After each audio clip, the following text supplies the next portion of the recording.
Agree to disagree. I'll take phrases that no longer have relevance for 1,000, Alex. From cancellation to no contact, it seems like public discourse is in the toilet. How did we get here? My next guest studies and teaches influence. He's a psychologist, behavioral scientist, and the founder and CEO of a consulting practice called Influence 51. Today, we're going to unpack persuasion, perception, and arguing on the internet as we ask the question, can you actually change someone's mind? This is the Curious Introvert podcast with me, Meredith. Around here, we explore taboo questions and societal blind spots. My mission, and yours if you choose to accept it, is to inspire curiosity by exploring the nuance and paradox of our world. Please help me welcome the man helping humanity rebound from democratic backsliding, author, changemaker, listens to rap and Disney cover songs in the gym, Dr. JonRobert Tartaglione. Thanks for being here. Oh, thanks so much for having me. And thank you for probably one of the better introductions I've ever had. That was fantastic. I think it really captured me as a person. I think it did too. I think you did too. So thank you so much. I'm really excited to have this conversation. And so I actually want to start with, since part of your education background is philosophy, we'll start with a little definition, right? Sure. Let's do it. So persuasion, you've said in other interviews that persuasion isn't a battle of ideas.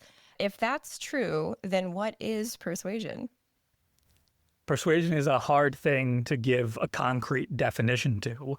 A lot of people have this idea that, if I'm going to persuade someone, what I need to do is I need to create an argument that can overpower their arguments, right? That ultimately, if I could hit them with enough data and statistics, they will have to submit to, this realization that, hey, they have the better argument, and so I have to change my mind.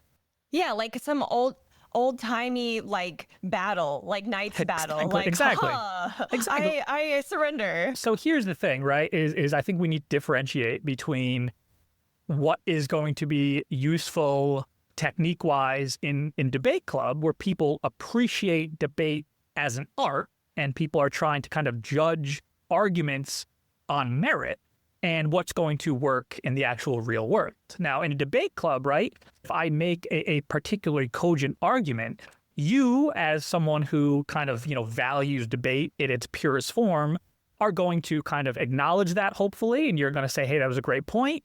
And maybe we can find, in debate, right, we go from thesis, antithesis, synthesis, right? In the best form of debates, that's how debates should run. I give an argument, you provide a counter argument, and we try to find the logical middle ground, right, where both of our arguments can coexist. But if we go into kind of, spheres outside of just debating for debating's sake, the challenge is that individuals often aren't ready to acknowledge when someone has made a point that goes against their worldview that they can agree with, right? So when we are debating in these kind of, let's say, online forums, part of the challenge is that I am not debating to try to find compromise. I am debating to win. I am debating not to lose, and I am debating to make sure I look good in front of my group. And so debates in these spheres, rather than leading to potential synthesis, actually get people further entrenched in the views they've already come in with.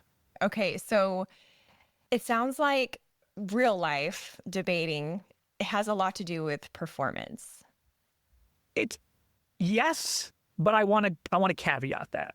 So It has to do with performance, but a lot of people hear performative and it has this kind of pejorative connotation, right? You're being performative and you're being disingenuous. A lot of debates in real life, people are being performative in the sense that they are trying to show someone that they are a good group member, right? That I'm trying to kind of signal to my group that I'm defending our perspective. But they're not doing that in a way that is superficial, right? To understand why that type of kind of performative debating is so crucial, we have to understand why our social natures are so important to human beings, right? We'd have to go back tens of thousands of years and talk a little bit about evolution. Now, humans haven't evolved to experience just physical pain. We've evolved to experience social pain because the threat of not being included in a group, being excluded or ostracized from your group, had very real consequences in the evolutionary environment, right? If you were rejected from the group, you died. Social rejection was a threat to your survival in the same way that physical rejection was. And so humans have evolved to experience social rejection in just as visceral a way. And so when we do these kind of performances for our groups, it's not a superficial thing. It's us trying to say, hey, I rely on this group for my social survival. I don't want to be kicked out. And that's a hard thing to deal with when you're trying to change someone's mind. So it sounds like people making a certain stance, their whole personality, is not new. Because I kind of thought that was an internet thing. Like, you know how people are like, they're pro or con, whatever, and it's their whole internet presence. It's their whole internet footprint. Like their Instagram handle it's like the whole thing. And I kind of had a mental note to even ask you about that because I thought, well, surely this would prohibit people from being open-minded to start off with when their whole existence depends on them holding strong to a certain way of thinking. Like, then they wouldn't be very open-minded. And I thought that was like an internet phenomenon, but it sounds like it's a human phenomenon. It's a really hard thing to deal with, right? When it comes to persuasion, to think differently or see something from a different perspective, some of it does come down to how secure are they in their identity, in their belief that they kind of have a certain standing within a group. So I'll give you a quick example. In the corporate world, research on things called idiosyncrasy credits. Okay, basically, if you've been on a team for a very long time, you become less likely to succumb to things like groupthink, right? Because you've earned what are called idiosyncrasy credits, which is basically, I have the leeway amongst my group. I have the respect of them that I can kind of deviate from the group opinion without being ostracized from the group. And you kind of earn these idiosyncrasy credits as you become a more and more valued member of the group, a more clear member of the group. Whereas individuals that are very new to groups, especially in corporate settings, they're often engaged in groupthink because this is their way of signaling that, hey, I agree with what everyone's saying. I'm one of the team. You know, I'm here to kind of do what you guys want to do. When you go to ideologies can be very much like that too. So when you talk about being kind of liberal or conservative or being pro-life or pro-choice, some individuals who are less secure in their identity, for lack of a better term right now, some individuals will just kind of inherit whatever identity their group gives them. Others build their ideology and then decide what group that they belong to, right? These individuals are committed to the ideology more than the group. Now, these individuals that are committed more to the ideology than the group, if the ideology starts to shift or falter or fail, maybe they're willing to kind of, see the cracks in that. But if you believe whatever the group believes, you're going to continue to believe whatever the group believes until there's been a shift in the overall group belief that they kind of pass down to you. That's a really hard thing to manage because these people aren't really committed to an ideology per se. They're committed to being a good part of the group. And sometimes that's whatever ideology that group wants to hold, I'm going to hold it to. So are we as polarized as, the media makes out, or is the media just giving us what we deserve? It's a really good question. As a nice way to put it, too. Are we polarized? Let's start there. The answer, according to the data, is yes. Americans are polarized. Americans have been polarized for quite some time. And by some metrics, Americans are more polarized than many other nations in the world. Are we as polarized as we believe ourselves to be is a completely different question. Because what we find is if we look at longitudinal data, we're talking data that goes back decades, 30, 40 years, Americans routinely overestimate how far away Republicans and Democrats, liberals, conservatives actually are on issues. We have this pattern, again, that goes back literally 3-4 decades of polling where we overestimate how polarized we are by huge numbers. We're not just talking like 5%. We're talking closer to like 30, 40%. And part of the reason that happens is really not surprising. I mean, you talked about one of them, the fact that like media has been built to cater to these echo chambers. Everyone always talks about, hey, it would be really nice if we had kind of this unbiased media. And some nations have tried to institute kind of unbiased media. I'm calling in from London right now. I'm an American, but I'm living in London. The BBC makes efforts to be unbiased, to be neutral. But that's a state-funded media platform. The challenge with media platforms that aren't funded, that rely on viewership, is that most people want to tune in to just hear what they already believe reflected back to them, right? They want the ammunition to be able to say, hey, I believe that immigrants are ruining this country, or I believe immigrants are great for this country. I want media to tell me I'm right and tell me how I can defend that argument. And so we don't really end up getting media that is unbiased because most people don't want media that's unbiased. That's not what we tune into. That's not what the market kind of demands. But the second thing is, part of the challenge comes from what I will call pluralistic ignorance. The vast majority of outspoken individuals tend to be the ones that hold the most extreme views, right? If I'm incredibly passionate about being a conservative, or I'm incredibly passionate about being a liberal, I'm more likely to speak up. And I'm more likely to speak up in a very kind of, fervent way about these socio-political issues. Now, if I happen to be a progressive individual by nature, I'm quite a liberal individual. But if I'm a little bit more of a moderate liberal in many ways, especially because a lot of my work and a lot of my professional life is spent kind of talking to conservatives and trying to, come to compromises. So a very hardcore liberal kind of stands up in a room and they start, spouting off about incredibly liberal topics and holding a very extremist view. And a few people are nodding along. Well, I don't hold that view, but I look around and I think, okay, this person's speaking up. People are nodding. A lot of people must hold this view. So I'm not going to speak up because I'm probably in the minority.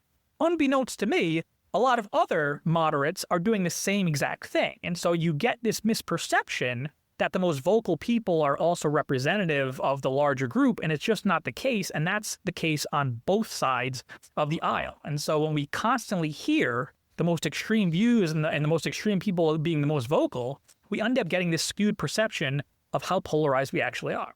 So how do we keep ourselves from getting sucked into those political extremes when there's no systematic incentive for political parties to operate in that reasonable middle?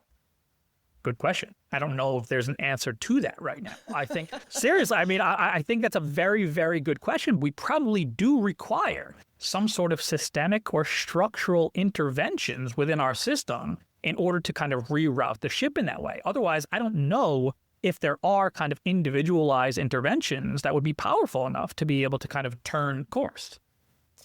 Well, we also really love entertainment. And I think that could be part of the freaking problem, because on the one hand, you're like, okay, pluralistic ignorance, people are like, oh God, they're saying that and they're saying that. I guess I won't say that. I'm avoiding conflict. While at the same time, let me tune into The View and watch 5 women talk over each other. I personally, if you couldn't tell, I don't understand the draw to that. So, I agree with you. And I think it kind of, you have pressure pushing in both directions. From the media standpoint, you're absolutely right? As a media entity, I need to create content that's going to get me viewers. And I have viewers that want a little bit more extremism. They want those, sexy clips of people arguing or, making a really harsh statement towards the other side. Things like moderation and really civil debate doesn't really sell. Part of the other challenge is human beings have a tendency to view neutral information as being hostile towards their viewpoint. So there's something called the hostile media effect, okay? Basically what the hostile media effect is if you hold a very strong view, let's say something like Israel-Palestine, right? Let's say that you and I hold very strong views that are polar opposites to one another on that issue. If you were to bring in a group of scientists whose job was just to present the facts as they stand with absolutely no coloring of any opinion whatsoever, what ends up happening is, let's say that, I was in support of Palestine. I see that neutral presentation of the facts as being biased against me, because that's not what I believe. That's not the facts as I know them. And so I say, you are biased. You look at it as being a supporter of Israel. You see these same exact neutral facts as being biased towards you, because that's not how you see the world. Those aren't the facts to you.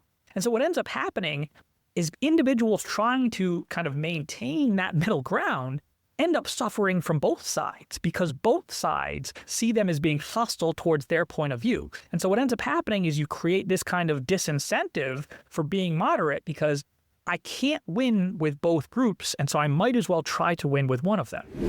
Hey there, I love that you're loving this topic so far. If you're into curious conversations like this, you'll want to hit the follow button on your podcast player. This will make sure you never miss out on the good stuff. You're the best. Back to the show. That's where fighting becomes the point. Yeah. Well, and then you have these, to kind of go back to the, talking, yelling heads on media and social media, they become like caricatures. I feel like they hurt their own cause. Like, say someone represents one particular political party and they say some wild ass shit all the time with confidence on the television. There's people on both sides that represent this, by the way. You know that very well. And so here's what happens is the people on the other side of the political line go, wow, them bitches are crazy.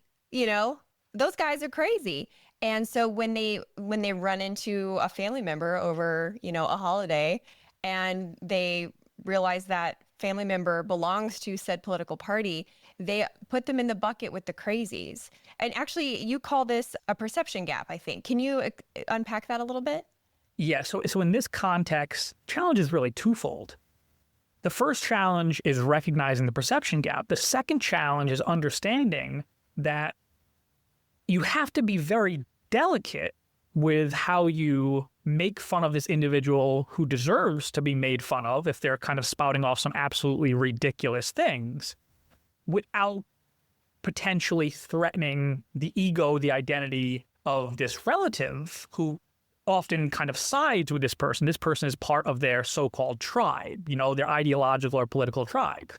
And that's where, I say the most important thing to understand about persuasion is that your approach matters the most. It actually has very little to do with the argument itself. I mean, when we get to the argument part, when we get to kind of presenting our thoughts and feelings, things like message framing, different tactics you can use are incredibly powerful. But the point is most people don't get to the point of being able to use those things because they don't take an approach that enables someone to say, hey, I'm willing to hear what you have to say. I'm willing to kind of listen and not defend. And I'm willing to reconsider a point of view that I hold very dear. That's a very hard place to get to. Yeah, it is. So how do we do that? Well, we can talk about that. Well, talk to me about approach, because you were just saying like approach matters. So maybe let's start with like what not to do. So because that might be more relatable, sadly. I think here's what I'll do is I will let me start off with a little bit of a hypothetical situation. Okay, so I want you to imagine that you are in your front yard. Okay, you're in your garden. You're planting flowers. And you see me walking by. I'm on the other side of your fence. I'm on the street. I'm holding the most beautiful plant you've ever seen.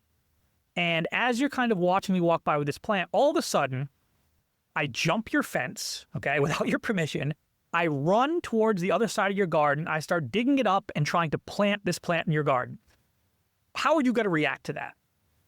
Are you defensively? Defensively, right? You're going to immediately get defensive. You're going to try to push me off your property. You're going to say, what the hell are you doing here? That's how all of us are going to react, right? With defensiveness and agitation, maybe even aggression.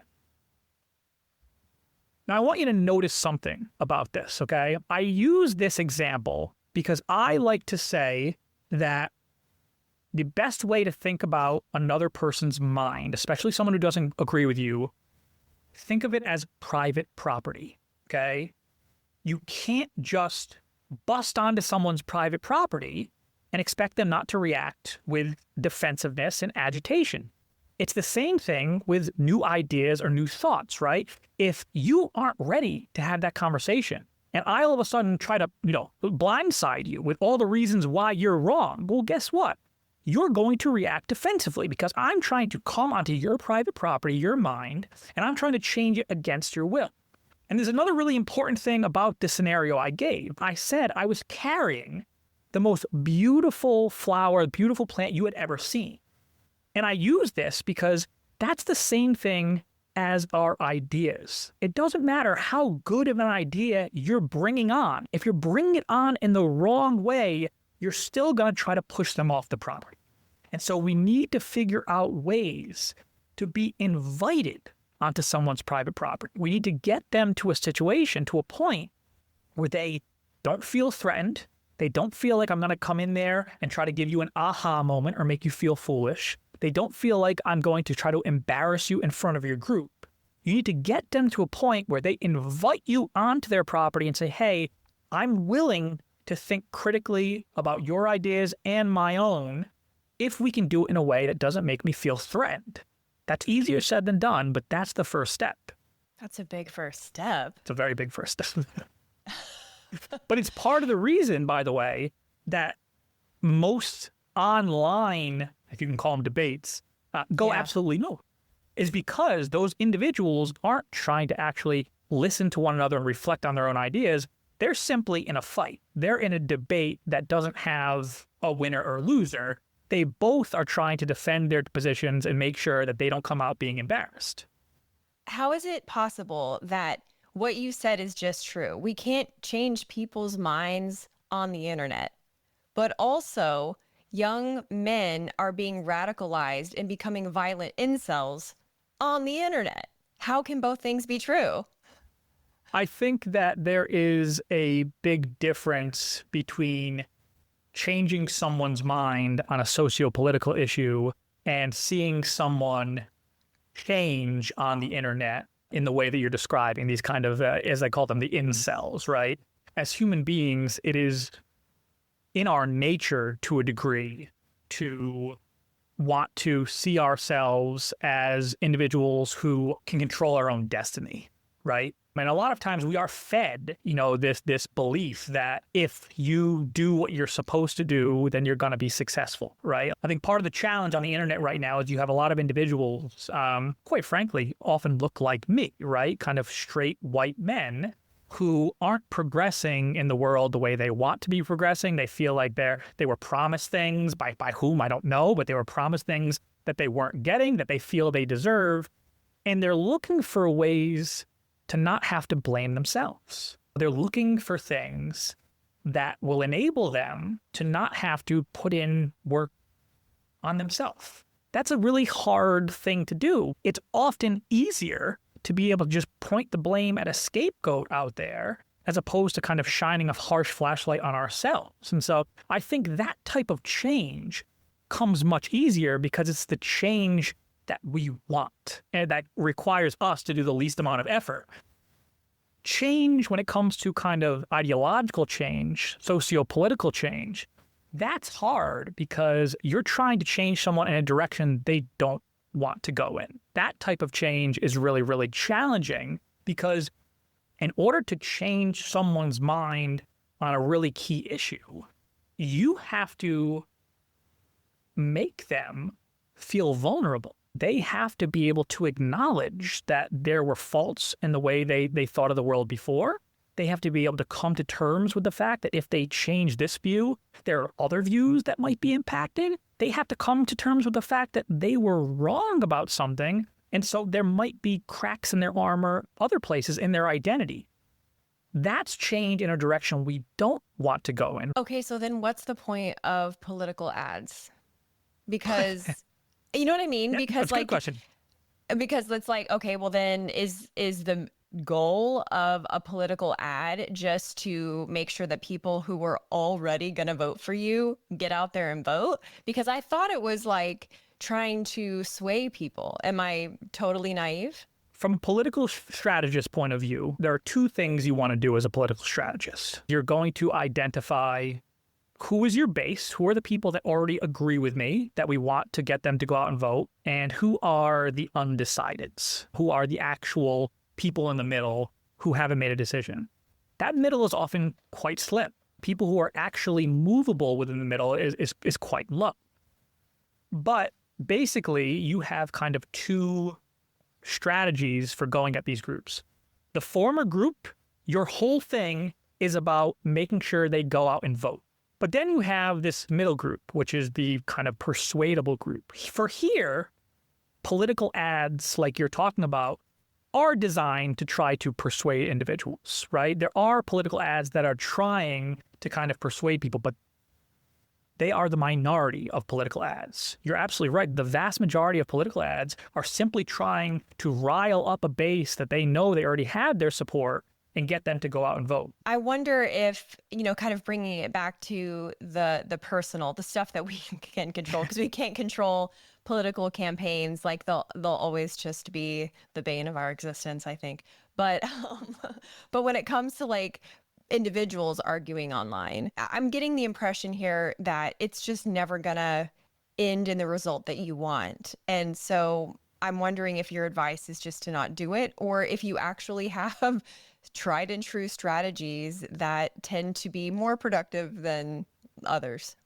When it comes to arguing online, there are many factors that are working against you in terms of ever getting someone to change their mind, right? The number one thing is the public nature of it. Humans are hypersocial creatures. I know that when I'm arguing publicly online, it's not just about kind of what I think, but it's also about what my group thinks about me. I need to be a good representative for my group. And unfortunately, we do live in a little bit of political environment and atmosphere where admitting that my group might be wrong is not going to be taken very well. And it's kind of a double-edged sword for someone, right? Where if I am, let's say I'm a conservative and someone starts debating me on a conservative issue, if I start to kind of acknowledge that, hey, what you're saying is right, not only do I run the risk of alienating my conservative brethren who support me, but I also don't know, if I'm going to be supported by the group that I'm siding with, right? I'm going to end up a man with no support whatsoever. That's a very vulnerable position to be in. The second thing that you're contending with when you're trying to kind of debate people in a public sphere, it is a phenomenon we call cognitive dissonance, right? We want that our behaviors and our attitudes to align. And part of the challenge with kind of online ecosystems is that if I have said something before that supports a conservative stance, right? And now it comes time to a debate. Well, I've already professed this attitude where if my behavior starts to go against that attitude, it makes me seem as if I am kind of a flip-flopper, as if I am someone who is not internally consistent. And that bothers us. That's one of the most powerful things for actually creating attitude change in individuals, is pointing out when their attitudes and behaviors don't align. So I'll give you a really, really quick example, right? In World War II, the Chinese, when they would capture American POWs, they would have them do essay contests. And the essays would be writing about why communism is not so bad. Okay. Oh my gosh. And no, it's an absolutely fascinating example. They understood human psychology really well. So what they would do, right, is they would have American POWs. They would give them an opportunity. They wouldn't force them, and that's critical. They would give them an opportunity to write essays talking about why communism isn't so bad or why America might be wrong with some of its ideologies in exchange for small prizes. Nothing too extravagant, right? Maybe a pack of cigarettes or something like that. Why they did that is because once these American POWs did that, okay, they have a behavioral reference now to say that at some point, right, you did this thing, okay, and we didn't force you to do it. Now you have what's called cognitive dissonance, where I thought that I was someone who believed in capitalism or was against communism, but I've done a behavior that goes against that, okay? And so you have this disconnect between your attitude and your behavior. Human beings find that really uncomfortable. And so what ends up happening is we have to resolve that dissonance by either changing our attitudes or changing our behavior. And so what ends up happening is these American POWs end up justifying it by defending what they did, saying, actually, communism isn't that bad. Maybe America doesn't have it great. And so they were leveraging this cognitive dissonance to change people's attitudes. Because cognitive dissonance is so powerful, the statements we've made online prior all act as kind of magnets that we try to stick to. If I've professed hardcore conservative ideology in the past, the idea of me now changing my mind makes people uncomfortable. It makes them feel as if they are not someone who does as they say and say as they do. And that's something we try to avoid really, really hard. And that works against us when it comes to trying to change someone's mind. So does that just mean we should not argue online? Because that's kind of where I'm going with this. It's like the part of us humans that really prefers that loop to be closed, which is basically what you're getting to about the cognitive dissonance. Like, we don't like open loops. We want to be like, and case closed. We want to be able to write off people, argue with them with no open-endedness, the kind of open-endedness that allows for nuance and allows for the gray area that is our freaking world, people. Like, it is not a black and white world. But I just don't think online is a great space for that, because not only do we love closed loops and we hate cognitive dissonance, but we also love entertainment. And we are the most understimulated I think we've probably ever been in history, right? Like, we're always on something, we're always doing something, and yet like we need more dopamine. And being outraged, unfortunately, gives us a lot of dopamine. It does. So it's kind of like we have one word that we're using, arguing. Maybe debate, we could throw in that. We have these two English words, but it's almost like the kind of that happens online, it needs its own freaking word because it has no goal. I tend to agree with that, right? Most of online arguing is just kind of signaling to your group that I am a good group member and I think these people are idiots. I think you're absolutely right that online ecosystems are probably never going to change minds of the individuals that are involved in the debates themselves. Now, what I will say is that I don't think online arguing is useless if we look at something like the kind of unintended byproduct. So if I am an individual who is watching from the sidelines and I see this conservative individual give a perspective that I had never thought about before, the progressive individual on the sidelines who is not under that kind of social pressure of making sure I represent the group well, they have an opportunity to kind of reflect on that and say, oh, I've never really thought about that. And this is actually a really critical point because I, along with other individuals who study things like persuasion, would make the argument that you and I rarely will ever directly persuade someone. Ultimately, it's the person themselves that needs to do the persuading. If I'm trying to kind of convince you of something, the best I can do is approach you in the right way and provide you with different ways that you can reflect on something. But ultimately, the change comes in you having the space and opportunity to reflect on those things in a non-judgmental, non-threatening way. And so debates online can potentially bring about change. It's just almost never the people who are actually within the debates. It's the people that are sitting on the sidelines watching that might have, a little bit of an aha moment that I've never really thought about it that way. But what I would say is if you want to change someone's mind online, the only way you can really do it directly and stand a chance is by getting them in kind of a one-on-one private chat room type thing where they don't have a bunch of people from both sides glaring at them and watching what they say, because if that's the case, then they have to watch what they say as well. That's so true.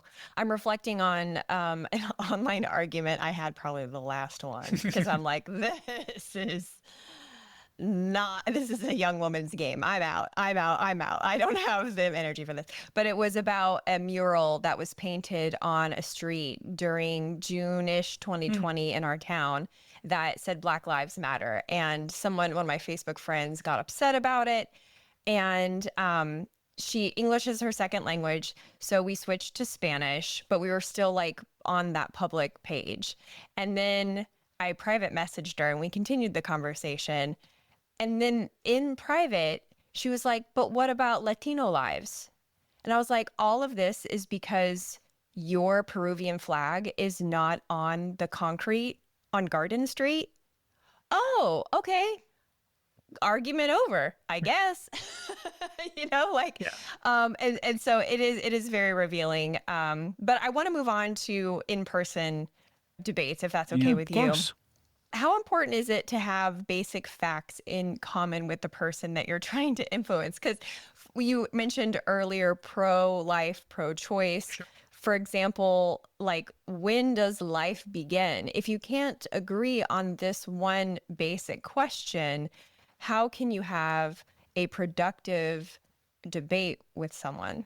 You might not be able to, as the answer to that. I mean, unfortunately, you mentioned at the beginning, right? My undergrad degree is in philosophy. Yeah. And there's a lot to tease about philosophy majors, sure. But one of the things philosophy is incredibly good at is defining terms. And it seems like, for some people, it seems pedantic to go on and on about how we define something. But ultimately, these definitions matter. They play a huge role in what we're arguing about and what side we're going to take. And so I think, unfortunately, there's a lot of times where if you can't agree on a definition, then there's just not really much point in having the argument, right? It's kind of a non-starter at that point. But, I think it's an interesting point to be at, right? Let's take pro-life and pro-choice, for instance. Let's say you get to a point where you can't agree on a definition of when life begins. And so you kind of come to this realization that we're never going to be able to have a real debate about this because we can't agree on terms. There's two directions you can go at this point. Now, most people end up going the direction, and understandably so. They get frustrated. They say, listen, you're regressive and closed-minded, or you're completely naive and you have no morals. And they attack one another, and they end up kind of leaving upset with each other. But more importantly, they end up leaving thinking that side is a bunch of jerks, right? That side is a bunch of these type of people, which prevents any type of persuasion in the future. This is what I get when I'm talking about things like the importance of approach. We have literature to show that if individuals don't like the person they're talking with, they become more inclined towards what we call motivated reasoning, trying to figure out ways to reason in a way that I can make sure that they look bad, right? That I can make sure that they're not going to come out looking good. And so there's this opportunity there at the end where you can say, if I'm, let's say I was a pro-life individual and you're a pro-choice individual, and we can't come to a conclusion. And at the end of it, instead of calling me an idiot, you say, hey, listen, I don't know if we're going to be able to have a conversation about this because we can't agree on it. I want to make sure I respect your opinion. I certainly don't want to force my opinion upon you. Here's something that I've always thought. And you kind of leave them with an opportunity to reflect on something. That is probably your best bet at persuading, because you're definitely not going to persuade them by insulting them, and you're going to inhibit your ability to persuade them in the future by doing so. But by respecting their autonomy and leaving them with something to reflect upon, they certainly might not change their mind. But you plant a seed that maybe, because you've done it in a non-threatening way, has the opportunity to grow, where they can reflect on it and not feeling like it's a threat to their ego, a threat to their identity. That's really one of the keys of persuasion. We call this kind of self-persuasion, but ultimately, I'll give a really quick example, right? You go to a museum and you walk up to, this beautiful sculpture, and you're in a room all by yourself, and you look to the left and you see a do not touch the art sign. What's the first thing you want to do? Touch the art. You want to touch the art. Everyone wants to touch the art. This is a phenomenon that psychologists have studied called psychological reactance. Basically, when people feel that their autonomy is being threatened, that they're being forced to do or think in a particular way, we instinctively push back, right? And it's such a knee-jerk reaction that we'll do it for things that we actually want to do, right? I love ice cream, but if we were in an argument and you were like, yeah, go ahead and eat that ice cream, all of a sudden I'm going to be like, fuck you, I'm not going to eat the ice cream, right? Like, that's psychological reactance. And it's this natural human tendency that we have to push back when someone's trying to force us to do something. The same thing happens, it especially happens when it comes to arguments and persuasion. The more forceful I try to be in getting you to think the way I do, the more we tend to push back. And so ultimately, the most powerful thing you can do when you're trying to persuade someone is not try to force them to think like you, to head your language, to respect their autonomy and say, hey, this is just the way I know maybe I'm not right. This is the way I've always thought about it. I've always believed this. And so it's been great talking with you. And, we go our separate ways. Yeah. That is the only opportunity where they might actually reflect on that in the comfort and space and safety of their own homes and say, hey, maybe they do have a point. Maybe I should think more about that. It's interesting how much a person who truly wants to persuade someone would have to let go of the point system. Yeah. Like you can't be wrapped up in like, I made them change their mind. Like you got to let go of wanting credit for, it's true. For the changed mind. You have to just it's true. Release it. So when I do workshops, right, I don't encourage everyone to take this approach, right? You do need people on both sides who are going to be the passionate mouthpieces. Those individuals are really good. They're really useful for riling the people who already agree with you up. But when you want to change someone's mind, you need to have this really challenging conversation with yourself. Am I willing to do something that is not as fun for me? It doesn't get me points with my group, right? And it's not going to be as satisfying, right, as kind of telling someone off. But it's the one thing that might actually change someone's mind on the other side of the aisle, right? Am I willing to do that? And that's a very hard thing to do because you're right. You have to kind of put aside all these things that, give us, a sense of purpose and a sense of, ego to a degree, right? And we have to kind of let that, take a back seat to what actually works. And what actually works is not as fun. When it comes to finding those baseline definitions that you are in agreement on in order to build an argument, what about the more subtle ones? Like, here's an example that happened in real life. So I was talking with someone and he was like, they're turning our kids trans. And I was like, oh, wow, I see that really upsets you. Who's they?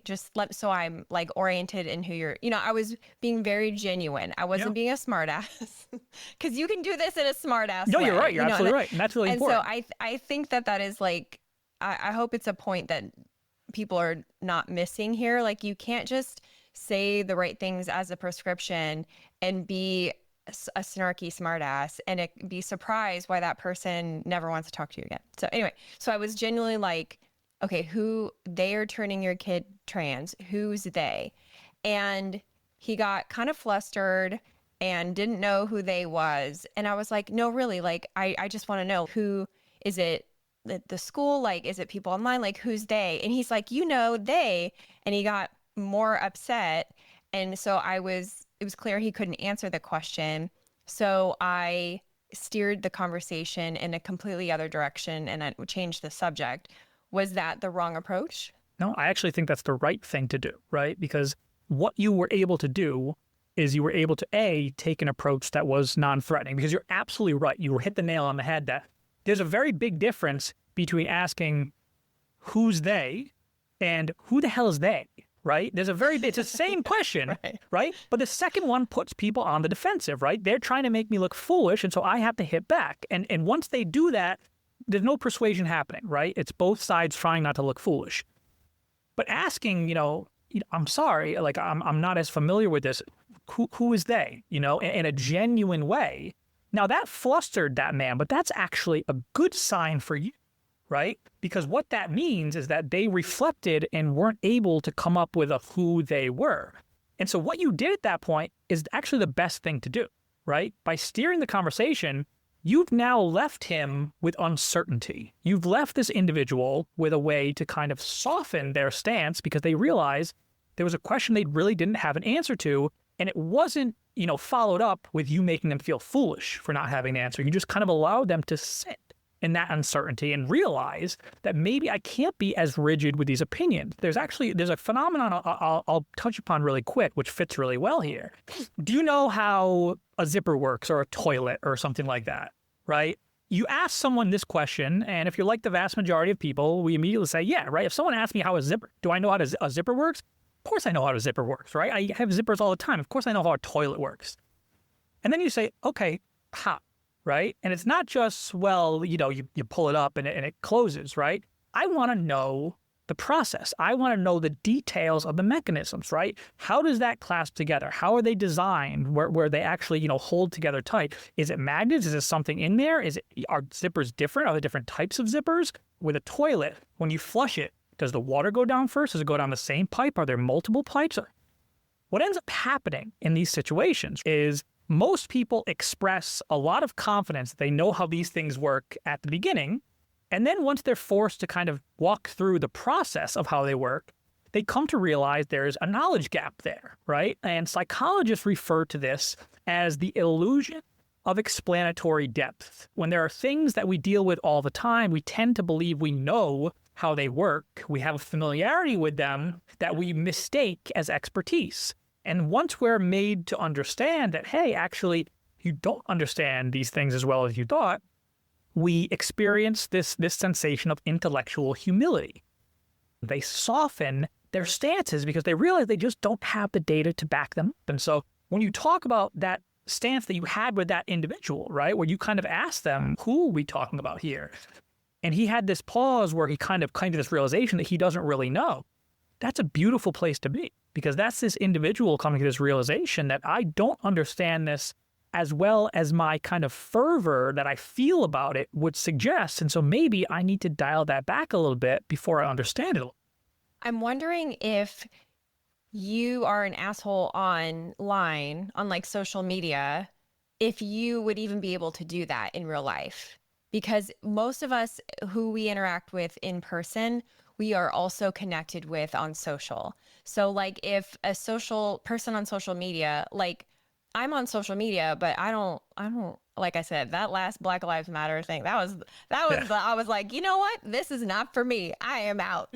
Y'all can keep this. Thank you. Goodbye. But let's say I wasn't like that. And I had spoken out like about pro-trans rights or something. Yeah. That person would have seen that and would have interpreted my asking as snarky no matter what. Yeah. So I almost wonder, again, I mean, I hate to be such a Luddite, but I'm kind of wondering, like, if we should just sit on our hands. Like, y'all just need a good old-fashioned kindergarten timeout, because the arguments you're making online to show off for your group are hurting your in-person relationships, and they're not promoting your cause.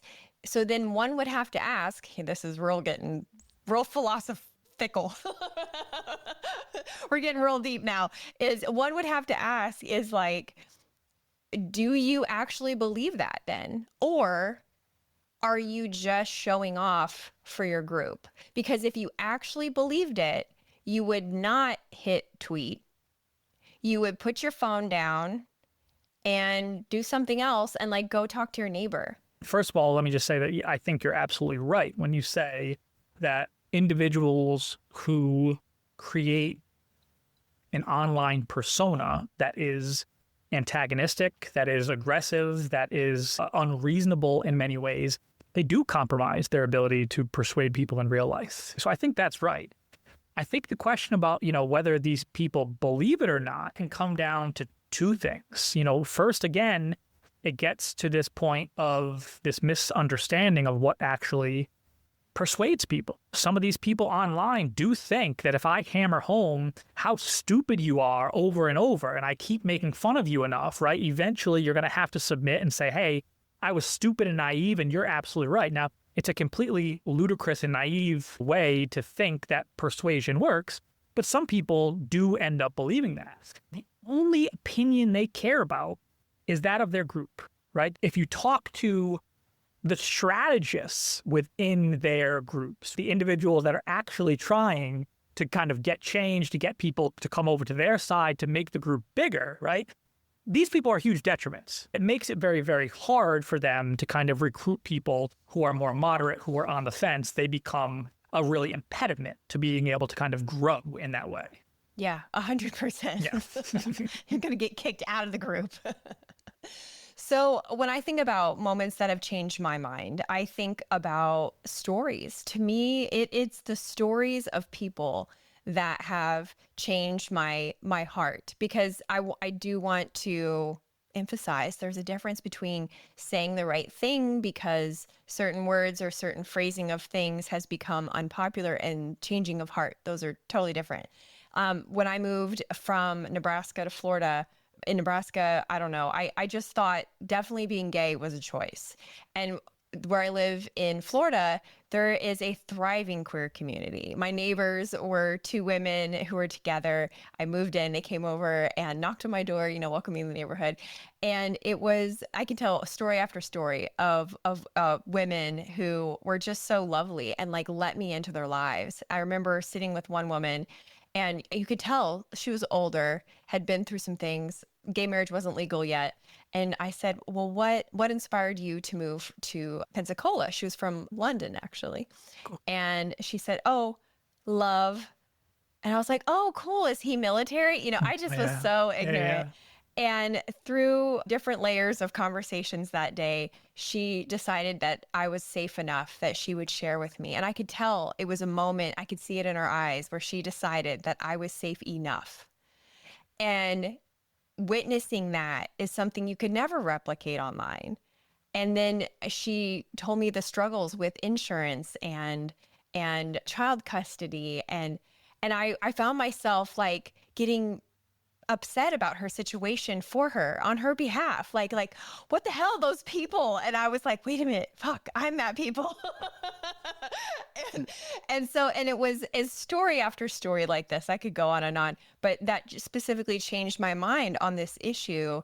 And so I'm wondering, in your work, is there research that shows that storytelling is effective? Like, is that an effective strategy even? Not only is there research on it, but it is one of the most effective strategies for persuasion, for changing minds, is story. I'll take a step back because I think there's something really, really useful that I can talk about right now. And it has to do exactly with what you're saying, with the idea of same-sex marriage. So many Americans will recall Prop 8, which was the proposition in California about making, I think it was about making same-sex marriage illegal. Basically, I think it was 52% basically said that we don't want same-sex marriage to be legal. Okay. There were individuals that were working in the canvassing community at that point that were absolutely devastated, right? They were like, we really thought people in our community were going to come out and support this. And so they were trying to figure out why their canvassing hadn't worked. Now, canvassing at this point in time, if we go back to like the mid-2000s, it was all about, this idea that, if you're going to persuade someone, right, give them a good argument. Okay, so they were going out and they were telling them all the, logical reasons why voting same-sex marriage, it shouldn't be a big deal. They went back to these people and they went back into their communities and they were like, we want to figure out why people voted this way.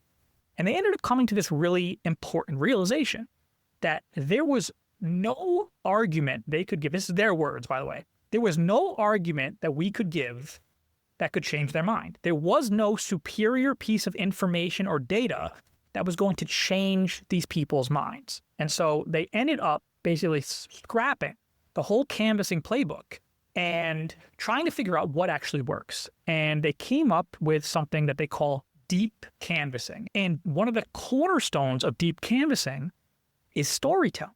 It's if I am trying to change your mind about same-sex marriage, right? One option is I can come and talk to you about all the data about same-sex marriage. The other thing I can do is I can say, hey, do you mind if I tell you a quick story about my friend and the love of his life who ended up, moving somewhere for each other and falling in love and couldn't wait to spend their lives together. And then all of a sudden, they realized they couldn't get married and they had to, break things off. And it can touch you in a way, as you just said, right, that this story touched you. And this is a phenomenon that's been studied, by the way. It's called narrative transportation theory.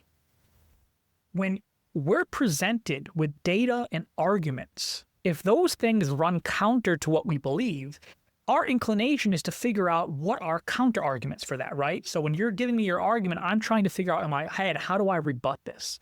Stories do something really, really special, because when we hear stories, rather than trying to find holes in them, we tend to simulate. We tend to imagine what that was like. We tend to imagine what the emotional state of that person was. We tend to empathize with what that person, that character in the story, was going through. And by doing so, we bypass that tendency towards reactance that I talked about, right? To push back. Stories are able to kind of change our minds in a really gentle way because it lowers our defensiveness. It makes us kind of just resonate with someone as opposed to look for ways to fight them. And so deep canvassing, one of the first things they figured out is our cornerstone needs to be stories. And secondly, we need to be asking people questions rather than telling them facts. And this gets into what psychologists call self-persuasion. They realize that the only person that was going to change these people's minds were themselves. And so their whole goal in deep canvassing is to get them to reflect on their own thinking. They came to this realization that a lot of people hold really strong views on things that they haven't actually thought about that deeply, right? And a lot of it could be because we just trust what our group believes. You know, if my group is against same-sex marriage, then I'm really against same-sex marriage, even though maybe I've never thought about it for more than 10 seconds before. But what they want to do is they want to give these people a rare opportunity to actually think about their own thinking without judgment, without threat or fear from their group members, and give them the opportunity to reflect on why they hold these views. Do they really have the data and the evidence to hold them in such a strong way? And so deep canvassing has kind of come out with all the best research from, psychology and behavioral science and put it to use towards changing people's minds. And storytelling is an absolute cornerstone of it. So when it comes to set and setting Yeah. of changing people's minds, a story can be shared at any moment, in person or online, actually, now that I think about it. But when it comes to I don't know, I feel like the little statements, the quips that come out that give you indication that maybe some stories need to be told, right? Like the nonchalant racist comment, or, it's always that God, I don't have time for this. It's always like you're like, okay, bye, see you later. Or you're at the grocery store and you're like, I have to be at a doctor's appointment. Yeah. What is the ideal set and setting for changing people's mind? Or am I just overthinking it and these micro opportunities are really where the gold is? Micro opportunities are not easy. There's a lot of pressure on those singular moments to try to do something. And a lot of times when we are caught off guard, it is our inclination to be like, what the fuck is wrong with you? And in that moment, it's hard to approach someone in the way that's going to make them receptive to what I have to say. And so I think sometimes it does need to be a particular setting. And ultimately, what I would say is it's a process. The first thing that you need to develop a sense of comfort and trust with someone, that I can have these vulnerable conversations where I question my beliefs, where I question something that I've built my identity upon. That's an incredibly vulnerable thing to do. And you don't just have those type of conversations with just anyone. It takes time. What about formulas for questions to keep in your back pocket? And I ask this because I feel like if anyone has questions in their back pocket, it might be you. Much in the way that I asked that one guy to say, okay, well, who is they? Yeah. Or wow, you sound really committed to that. How long have you felt that way? I hate to have one-liners, but they are helpful sometimes. I'll give two kind of question-related pieces of advice. The first would be shift as much as you can from why questions to how questions. Okay, individuals, when you ask them, right, why is the economy bad? Why is the stock market going up? Right, we often have these canned responses for these things that we've been fed by the media or by our groups about why it's because of the president, because of this, because of that. How questions, like we were talking about with the illusion of explanatory depth, right? How questions require engagement. It requires individuals to actually stop and think rather than just regurgitate things that they've rehearsed with their groups online. So how questions are much more powerful at getting individuals, forcing individuals to kind of dig into a topic and reflect upon it. And that's one of the first things we need to do, because we all feel like all of our opinions are bulletproof on the surface level when we're only just talking with people who agree with us, right? We've never been challenged. We think we have all the answers because our group gives us all the right answers. But when we're forced to kind of defend those in a much more realistic way by going through how questions and trying to talk through, it creates this useful tension in the minds of people. And so shifting from why questions to how questions, again, asking those how questions in a really non-judgmental way. You can't just say, well, how did they do that with your hands on your hips, right? That you're not going anywhere. But asking how questions in a super polite, almost like, not self-deprecating, but almost like being super humble yourself, right? Like modeling that type of intellectual humility and saying, hey, I don't exactly know this, but can you talk me through like how this happens, right? That's how you need to ask those questions. But the second thing is one of the most powerful mechanisms of change are techniques that are derived from a psychotherapeutic modality called motivational interviewing. Motivational interviewing is this technique, right, where you're basically just kind of asking individuals questions and getting them to reflect upon certain things. And that's also a sales technique. It is a sales technique. It is something that is used in other forms, right? Yeah. One of the most powerful techniques within motivational interviewing that I really love to recommend, and it's also used in deep canvassing. They call it the 2-question motivation technique. So let's say you're talking to someone about same-sex marriage, right? Let's say they were against same-sex marriage and you're trying to convince them that same-sex marriage is not so bad. And you ask them on a scale of 1 to 10, 1 being I'm not against it at all, 10 being I'm completely against it, how against same-sex marriage are you, right? Now, some people are going to say a 10, right? And those people are going to be really, really hard to move, and this technique is not going to work on them. But many people are going to give you an answer like a 9 or 8 or a 7. And the second question, which is the critical one, you say, why didn't you choose a higher number? Now, what you've done here is you're giving them an opportunity to reflect on why same-sex marriage isn't so bad, right? Why didn't I go with 10, right? What are the things about same-sex marriage that made me say 7 or 8 or 9, right? And so you're giving them this opportunity without you forcing it upon them to reflect upon why maybe it's not as bad as I thought it was, and giving them that opportunity to reflect in a way that you haven't put words in their mouth, right? You're just kind of asking them to talk through things that they have volunteered. That's really, really powerful for individuals. That's what gives individuals the opportunity to really think through their own thinking and perhaps find a little more space for moderation in their views. As we wrap up, I have a couple of, reflection questions for you, because at the core of all of this is that we as individuals would grow, that we don't want to live in a time capsule, Sure. right? We want to go to the next place and make sure that our minds are sharp and that we stay relevant. And I think a big part of that is reading. I heard you say that you yourself did not become a reader until a little bit later in life. And so based on your own experience of late entry, what kind of books would you recommend that people start with in order to maintain that sharpness and relevancy?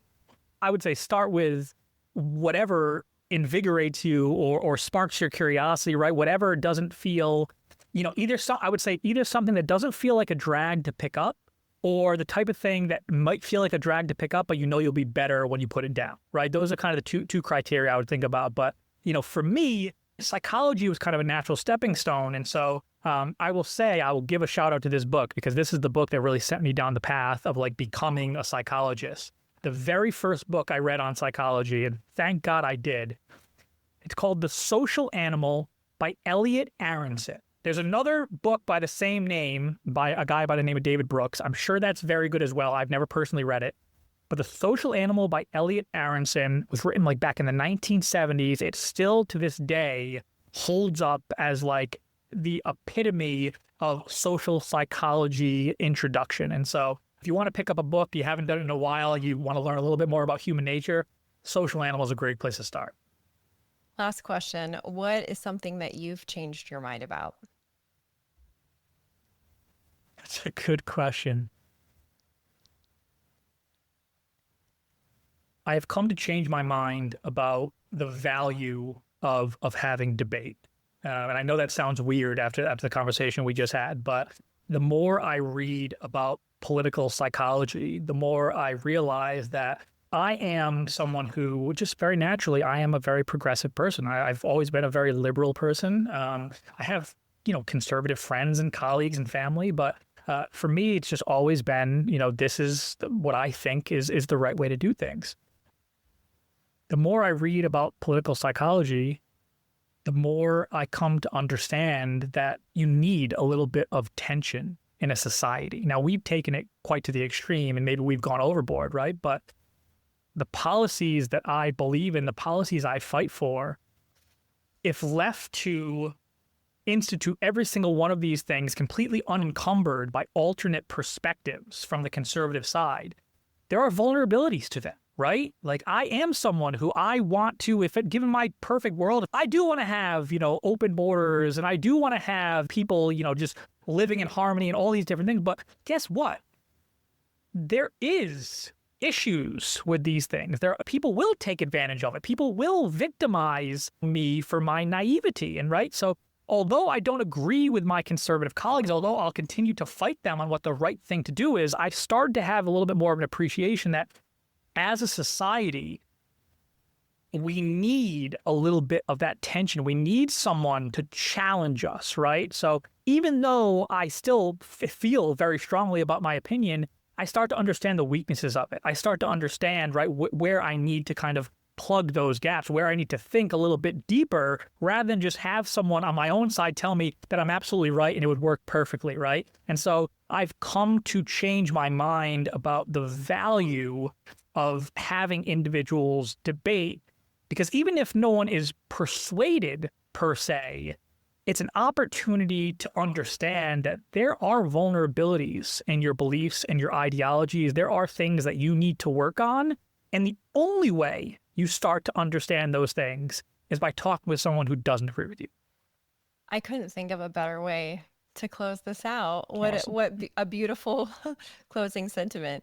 Tell people where they can stay in touch with your work, your research, and whatever's next for you. The best place is going to be the website, influence51.com. I work with clients across a variety of different fields on things like influence, persuasion, strategic communication, not just political campaigns. We're talking large organizational leaders, charities and nonprofits, even put places like lawyers and financial advisors and healthcare practitioners. We can all kind of learn different ways to approach individuals that leads to better results. And so influence51.com, you can reach me there. I will also go ahead and just give my email. It's on the website anyway, CEO@influence51.com. If you have any questions, comments, if you just want to yell at me and get in a debate, you can reach me there as well. Perfect. Thank you, Tat. This was great. Absolutely. Thank you, Meredith. Appreciate you having me. Thanks for listening. Since you've made it this far, you are officially invited to my private Facebook group.